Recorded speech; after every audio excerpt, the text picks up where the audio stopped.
Ang strict at responsableng nanay noon. Mahilig na lang maglaro, manood ng cartoons at kumain ng candies ngayon. Tila naging guardian ang 21-year-old na si Mariela Placido simula nang ma-diagnose na may aneurysm ang kanyang nanay Virgie. Kwento ni Mariela, 16 years old lang sila ng kanyang kakambal na si Aubrey nang mangyari ito. Noon pa man, sanay na raw silang isugod sa ospital ang kanilang nanay dahil sa hypertension. Ngunit dumating ang araw na nakatanggap sila ng hindi inaasahang balita.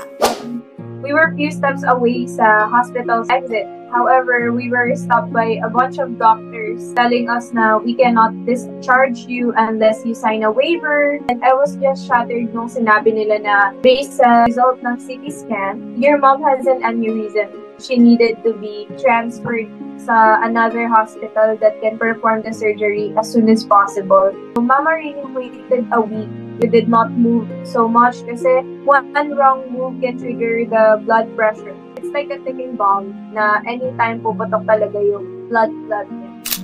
Bago ang operasyon, kinausap si Mariela ng doktor patungkol sa mga dapat asahang pagbabago sa kanilang nanay. There will be a behavioral change and personality change. She can be sobrang taray, sobrang bait, sobrang isip bata, sobrang seryoso. Sa kabutihang palad, naging successful ang operasyon ni Nanay Virgie. Ngunit malaking adjustment ang naghihintay sa buhay ng magkapatid upang matulungan ang kanilang tatay Alberto sa pag-aalaga sa kanilang baby mama. Akala ko after 2 weeks ng operation, it will also be gone.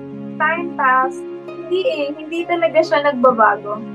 It's painful, it's a lot of mixed emotions. Kasi Mama was that type of person, yung disciplinarian and very typical Filipino mom. Bawal magtagal sa practice, bawal mag-boyfriend, bawal abutin ng gabi. So, there is this fear na babalik pa kaya si Mama. We're so lost kasi we're not used to parenting our parents. Bukod sa pag-aalaga sa kanyang ina, naging working student si Mariela bilang service crew sa restaurant. Malaki ang pasasalamat ni Mariela na katuwang niya si Aubrey sa lahat ng pagsubok na dinanas ng kanilang pamilya. I felt like God won't create me just as one. I felt like God really made us as twins.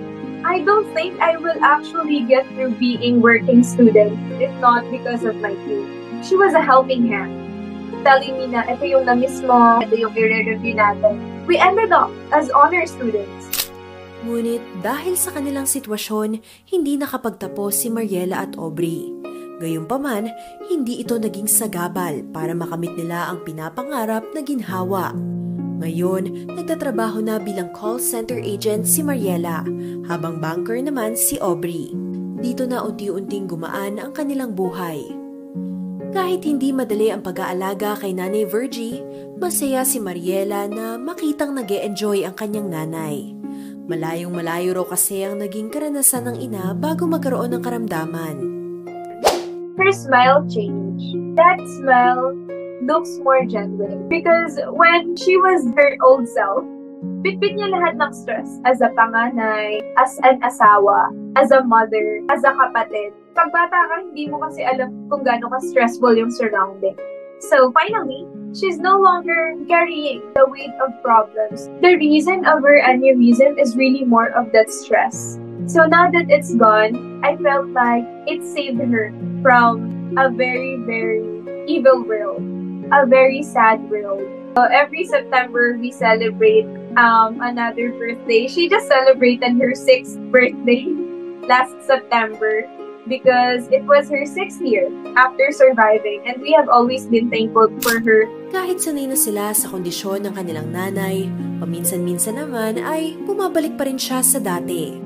Dito nila muling nararanasan ang pag-aaruga ng isang ina, kahit sa sandaling pagkakataon lamang. Swerte ko kasi naging anak ko siya, tapos minahal niya ako, gaya ng pagmamahal ko sa kanya. Para sa mga magulang, halin niyo yung mga anak niyo, para balik niyo yung mga pagbabalang ginawa niyo sa kanila. Basta magmahalan lang, please.